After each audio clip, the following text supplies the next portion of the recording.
Hello, Ryan. Hey, good morning. Good evening.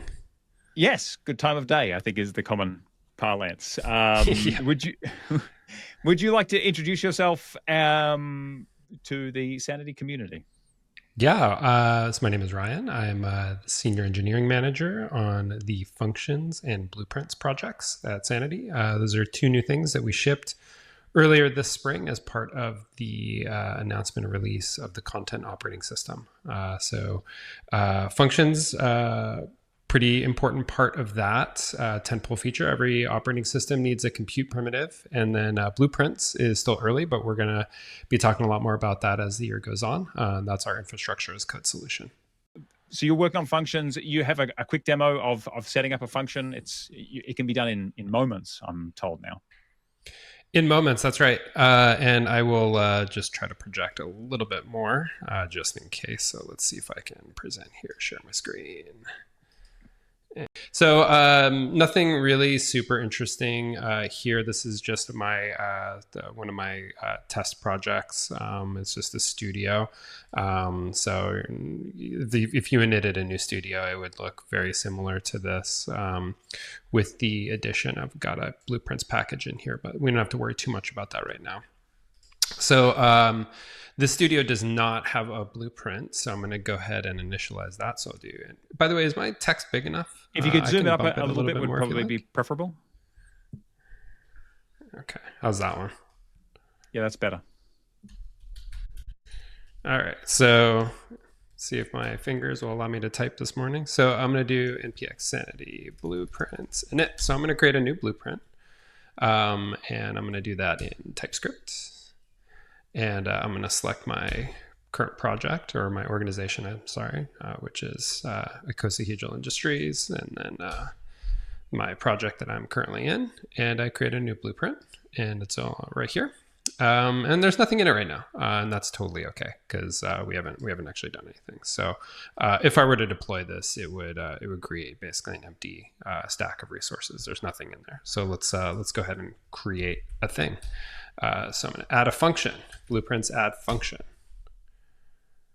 And I'll call this one docpub because it's going to be a document publish function. And we've got a bunch of new functions in the pipeline coming, but right now document publish is the one. And I'll go ahead and add my Sanity Functions helpers. I'll use npm. And we see over here, provisioned a new function. And here's my handler. I'll talk about that in a moment. And let's go ahead and add this to the blueprint. Cool. All right, so now I have a blueprint and I have a document function. It's called docpub, and I've got my function over here in the folder. And so the first thing to know about this is this little folder over here that contains this docpub function. This is kind of its own little world. This thing exists in isolation when deployed. And so Sanity functions are known as serverless or stateless compute or cloud functions, or there's lots of little terms that you can use for these. But basically all you need to know is that what is in this folder, this docpub folder, what gets published out of here, that's the entirety of its own little universe. So when it runs, and we'll show it running locally, and then we'll show it running in Sanity on a document mutation. When it runs, all it knows about is the context and the event that it was provided and its environment variables. You can pass it all kinds of stuff that you need to do the things that you're doing, but it spins up, it executes your code, it shuts down, it goes away. I've got this little console log statement in here. So let's go ahead and give it a spin, watch it work. So Sanity Functions dev. So I'm going to start up my Sanity Functions dev server. And here it is. We'll make this a little bit bigger. So right now it has a default filter projection of on publish. So similar to what you'd see in your webhook configuration for those Grok filter projections. So I'm just going to give it an empty event, and we're going to run it. And there you go. Console, what I just had in my code executed. You can see it took 44 milliseconds to execute, and it added another 68 milliseconds to bundle it. So if I actually go back in here now, you'll see that there's this .build folder in here, and we took the TypeScript and we transformed that into transpiled that into JavaScript. So let's do it again. We'll add another console statement. Let's just run it again, and there's my log statement. So pretty straightforward. So cool. I've been iterating at home, and I'm super happy with this, and I'm ready to ship this to production. So let's go ahead and do that. So I'm going to go npx sanity blueprints deploy. Now this is going to create a stack if one does not already exist, or if one does exist, it will, as you can see here, process and publish that new function. It is currently in the process of creating the docpub function up in Sanity, and it's completed.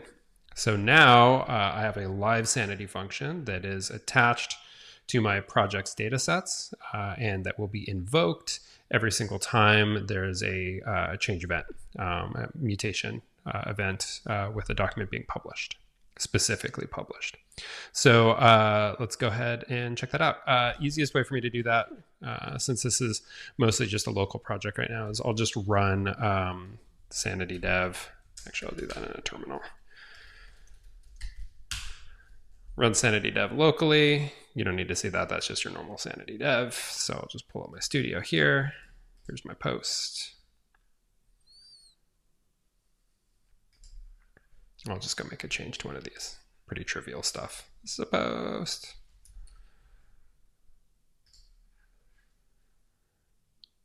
So great. I made a change on one of my docs, but we've got a cloud function out there. So like, what happened? How do I know that it worked? So I'll go ahead back into the command line, and then let's just go look at the logs. And we're going to go take a look at the log for that log pub function we just created. So we'll do functions, logs, log pub, I believe is the doc pub.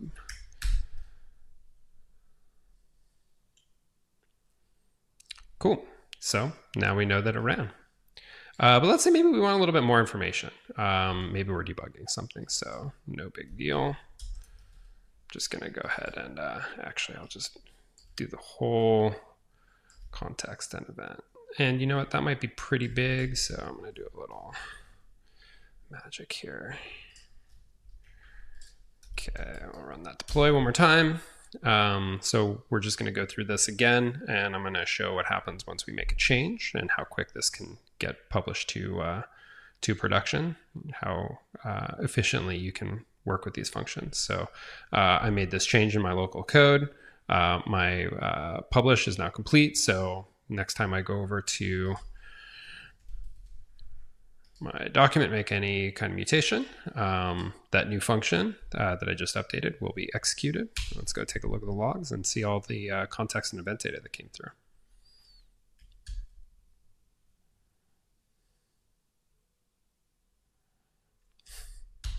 Or not, I don't know. Let's see. Still waiting for it to come on through.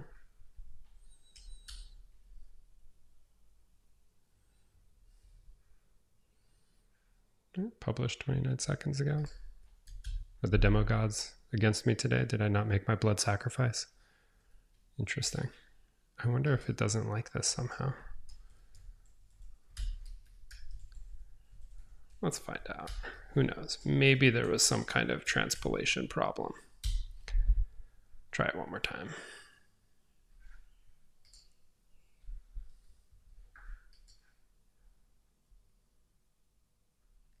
So I'm just going to go ahead and republish that one more time. And we'll make one more mutation.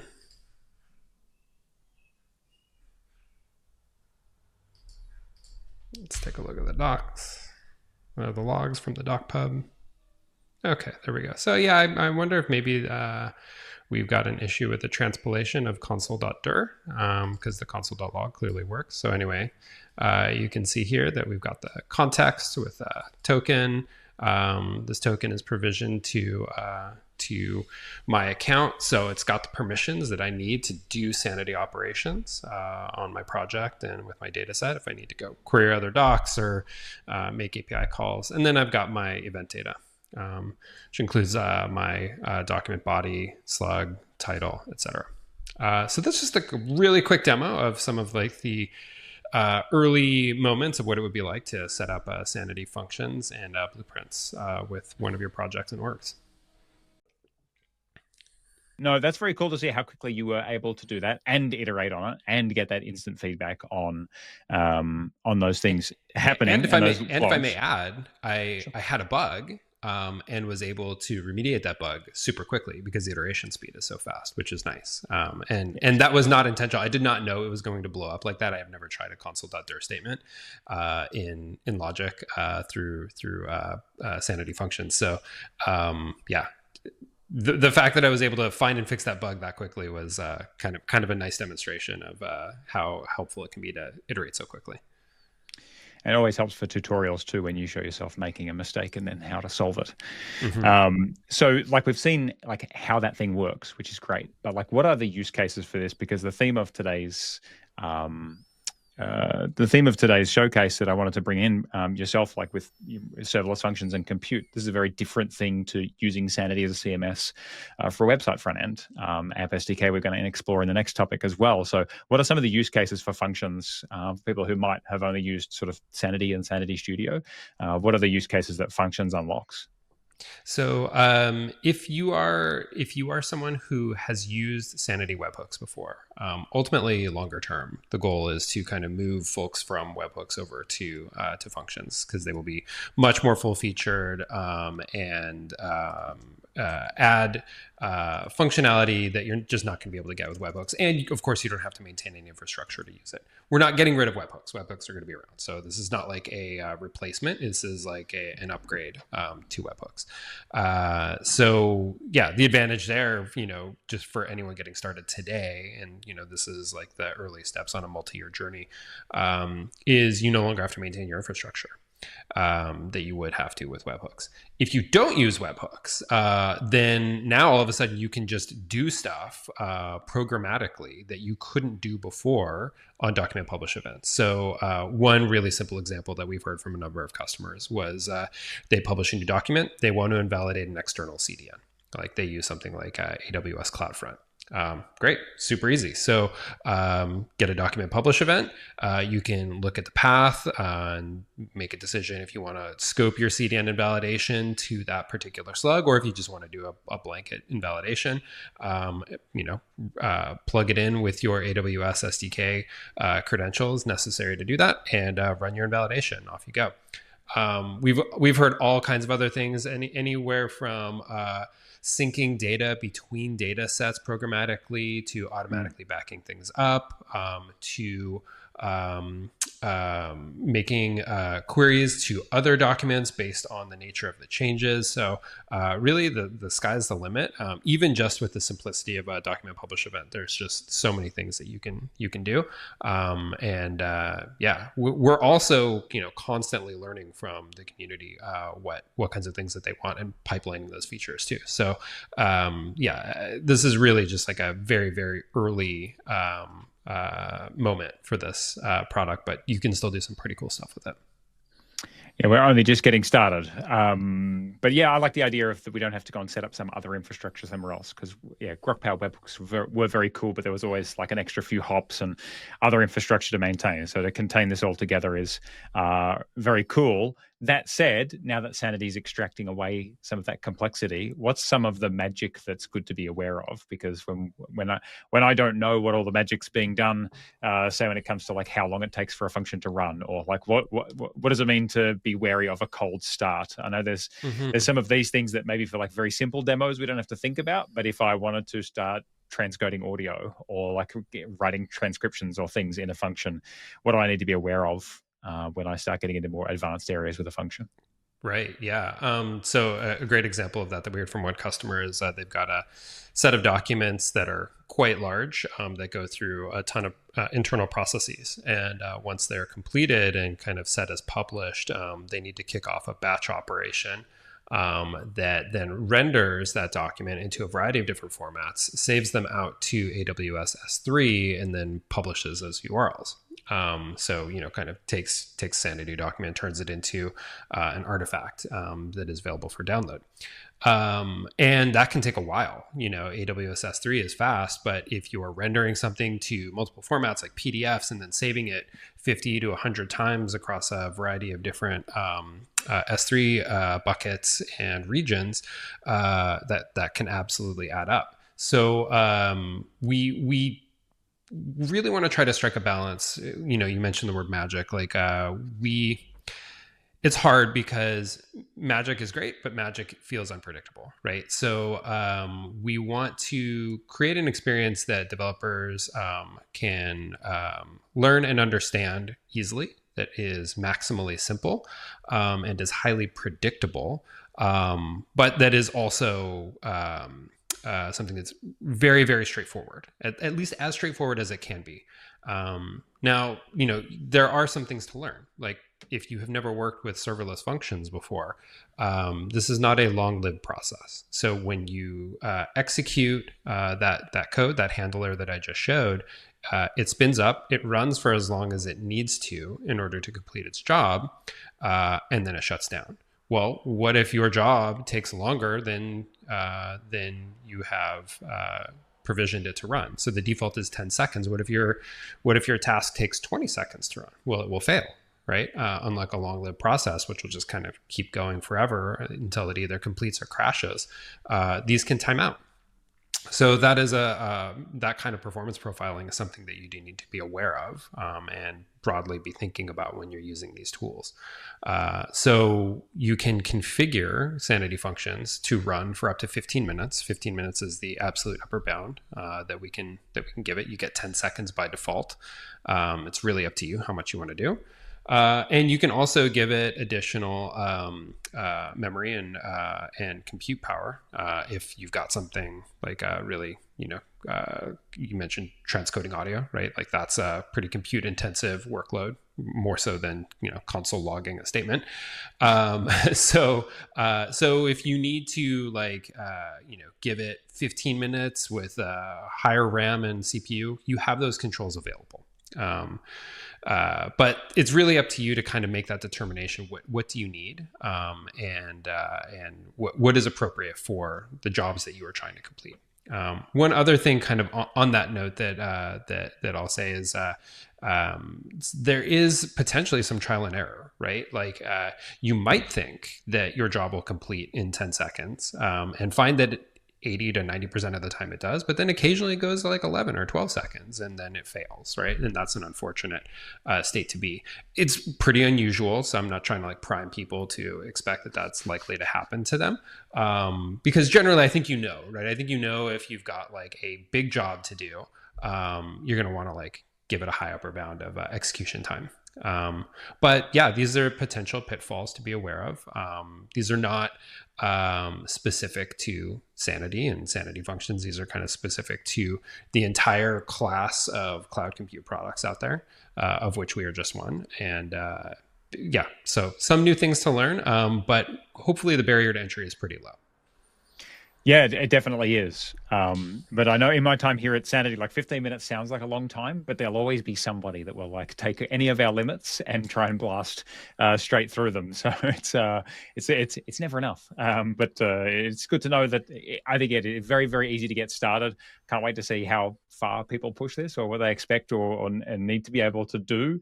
At the moment, I think you sort of spoke to it's pretty simple at the moment. Functions only run on document publish. Are we, without overcommitting, how far are we away from other events that we can trigger functions on, or any other what's the future of this feature? Not super far. So those who've used it, Sanity Functions early, may have discovered that the very first version doesn't support the entirety of Grok. So the first thing that we're shipping, and this is hopefully going to be landing in the next couple of weeks, is full Grok support, including Delta and just the entire spectrum of Grok. So that's going to be a nice upgrade. And then we've got downstream of that upgrade, we've got other function types and other events coming. So being able to scope a Sanity function to a specific the specific data set within your project, as opposed to right now, all of the data sets are streaming into their changes into your functions. Different document lifecycle events. So not just publish, but might be delete or update. Updates, a tricky one, right? Because you can fire a ton of events very quickly with that one. So that one's like be very careful. You should have a very specific reason for wanting to use that one. And then other things like with the spring launch, we shipped our media library. So we'll be adding media library functions, and you can imagine all kinds of other manner of functions as well. Another one that's a little bit further out, so probably not in the next few weeks, but hopefully this year will be things like cron functions or queue functions, or the ability for functions to call themselves or other functions. So say, for example, you have an extremely large operation that can be batched and saved, like you are transcoding audio, and you can save blocks of progress, and you are hitting that 15-minute upper bound. Well, that's great. You can write a function that will work for 15 minutes, save its progress, and then invoke itself again to pick up where it left off. So lots and lots of these things planned. Yeah, awesome. I Delta Grok's the one that I'm looking forward to, because it's just such a sick thing. For anybody who might not have played with Grok powered webhooks, which I think is where exclusively Delta Grok has been, is the ability to compare different versions, the state of the document before and the state of the document after a mutation. So you could say only fire this function if a certain field changes by a certain amount. So like if this price increases by 10%, that's when you could fire a function. So that before and after thing is very cool. And yeah, looking forward to seeing Delta Grok in functions for sure. Because the flip side of Grok powered webhooks is the DX wasn't all it could be. So if we get the DX of functions with the power of Delta Grok, we can do an awful lot, which is pretty awesome. Yeah, it's definitely coming. Sorry, that's our number one thing. Excellent. Well, that's great. There's been a lot of debugging happening in the Discord as well. I think a number of your colleagues have been watching and are getting to the bottom of the console.dir thing earlier. I don't think I've ever said console.dir out loud, so I struggle with the pronunciation. I have a question coming though. Is there some dashboard where we can see all the running functions, etc., like seeing cases of longer running functions? Great question. We are working on that. There is currently no dashboard. But it is coming. So awesome. We'll have a pretty simple early version of that, hopefully shipping in the next few weeks, and then we'll just be building on it from there. So if people want to see specific data there, happy to hear that feedback from the community and try to factor that. One thing that people should definitely expect, though, is that most of these functions related things in the dashboard will be read only. So there'll be views into what your functions are, what they're doing.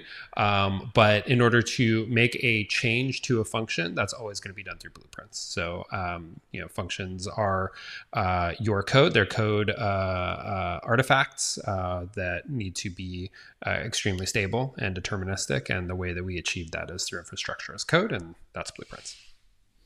And that's a good segue, actually. I just wanted to mention that before I let you go, is that, functions in a number of ways feels like the tip of the spear, in that it's part of this blueprints configuration, which is where a lot of your configuration, if not all of it, eventually will go into there. And the idea of configuring your entire Sanity structure is in code is a pretty exciting future, which functions, even in its current form, is that small part of. And it's pretty cool to see the direction where it's going. Yeah, definitely our hope is that over time, and this will always be an optional thing, but that people will want to harness the power of infrastructure as code in their projects, and increase the reliability and determinism of the delivery of their Sanity projects with tools like blueprints-based Sanity deploy. So over time, you're going to see blueprints get more and more powerful and able to do more and more things beyond just functions. Yes, at some point I had to stop FTPing WordPress websites up to hosting, and never stop. I think we're going to create an FTP side channel, and it's got to happen, right? Actually, yeah. If FTP can be part of the blueprints configuration, that's great. Just put in the right port number and I mean SFTP default path and sure. all that. Yeah, of course, yes, yeah, of course. We're not amateurs. Yeah, we're not animals here. All right, excellent. Thanks, Ryan. Was there anything else you wanted to share before I kick you off the stage? No, thanks for having me.